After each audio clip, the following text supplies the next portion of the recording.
we interrupt this service to bring you the following special report.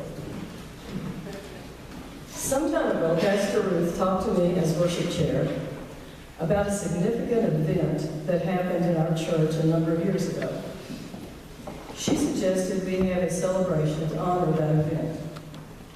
So here's some background leading to today's recognition of that fortuitous occurrence. I've heard many in our congregation talk about the feeling of family that we have here in our church. Today, I would like to mention a group of people who have a special connectedness with each other and who definitely think of themselves as family. I'm speaking of this choir. We are a diverse group of trained and non-trained voices. Some read music, some don't. We have a wide age spread, but we come together for 2 or more hours each Wednesday for 9 months each year to join our voices and our hearts in music and in fellowship. We are so blessed to have Judy Hill and her beautiful play. Monty Fisher adds to our effect with his fine bass accompaniment. And then there's Donnie Hendricks. Need I say more? He's the best organist in Murray and beyond. We gladly come together each Wednesday. And when the season's over, although it's good to have a break, we're also sad not to be together for 3 months. In fact, this summer we did get together in July just because we missed each other. Then the last part of August, we start practice again and are truly glad to come together on a regular basis. We joke, we talk, just ask Mark, and we practice hard. We care about each other. And now we want to recognize the person who, for 15 years, has been the glue to this unwieldy group. Mark Igus, would you please stand up? Come on.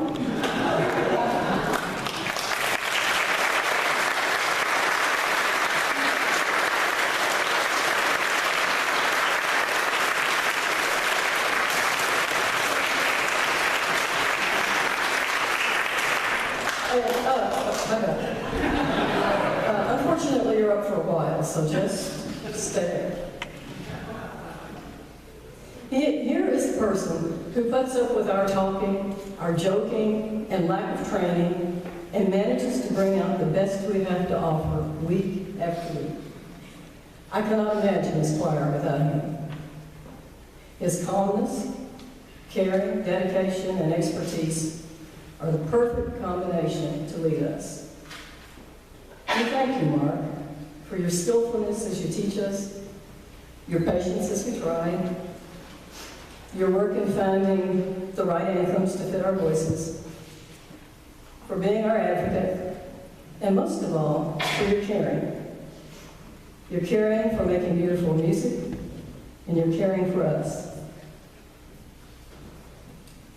We want you to know that we have decided that we would like to keep you as our director for lots more years. And we deeply hope that you will agree to be our director for lots more years.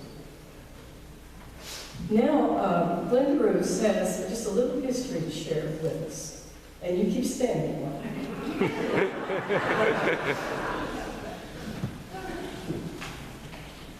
We all know that our parents and our teachers over the years told us to be careful about what we do, what we say, where we go, what we listen to, because it may affect us sometime later in our life, for good or for bad. Well, I'm going to share a story about something that was good. In most jobs or professions, people have to do some kind of hours of continuing education to know about changes or updates, new machines, new ideas.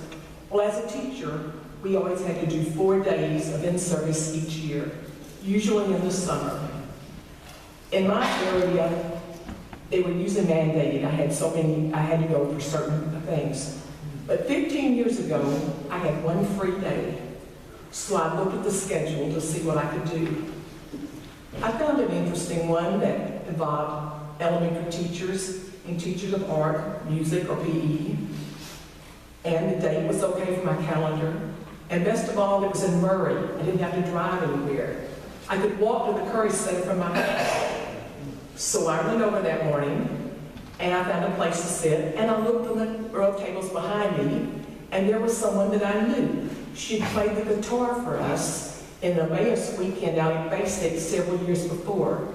And what's interesting, we sang our first song today, Weave. I'm sure that was our theme song that weekend, and she played it several times. So I talked with her for a while, and then I was distracted by another friend. But when I turned back to speak to her again, she was talking to the man sitting next to her. And they were talking about church music, church choirs. But I didn't interrupt, and the session started. With those words I heard, I guess were just playing over and over in my mind. And you need to know the reason why it was important. Our church needed a music director at that time. We'd been without for some months. Judy Hill was filling in as a substitute. They were searching, they had ads in the newspaper. Now, I was not on the search committee. I was not a recruiter. In fact, I wasn't even here every Sunday during that time because David was serving a church over in Christian County, and we traveled over there every week. I wasn't singing in the choir anymore, but my daughters were, so I was interested. So, this man that was sitting there, I didn't even know his name. I didn't know his day job. Later I found it was school music. I didn't know where he taught. But when the next break came, I turned to him and said, I'm sorry I was nosy, but I heard your conversation about church music. Are you working with the church right now? He said, no. So I talked about our church, and he said, oh, I actually saw that ad in the newspaper. I said, well, you need to call them. Well, as soon as I got home, I called someone either the church office or on the worship committee or someone, I'm not sure I called, and I said, I met someone today you need to make contact with because he works in church music. Well, I don't know what happened. I don't know who called him, who first, the time schedule or anything, but here we are, 15 years later, and here's more.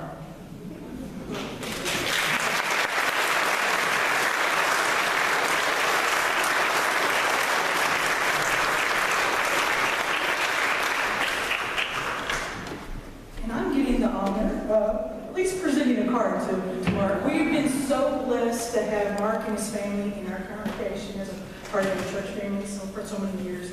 We've been so blessed, and it's been a privilege to have you as our director. You've put up with us. You've had a lot of patience and your commitment to our choir. So here's a card. Thank you so much.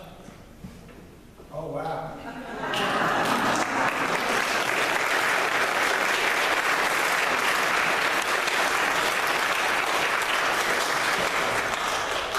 You're not through yet.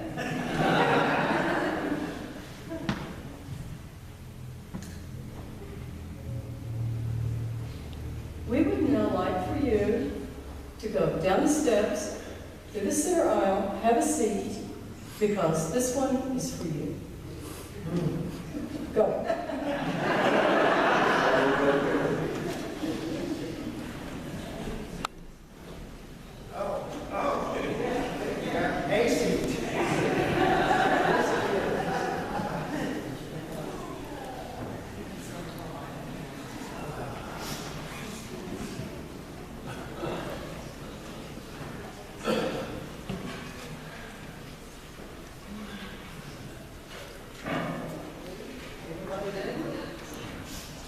Let's do it.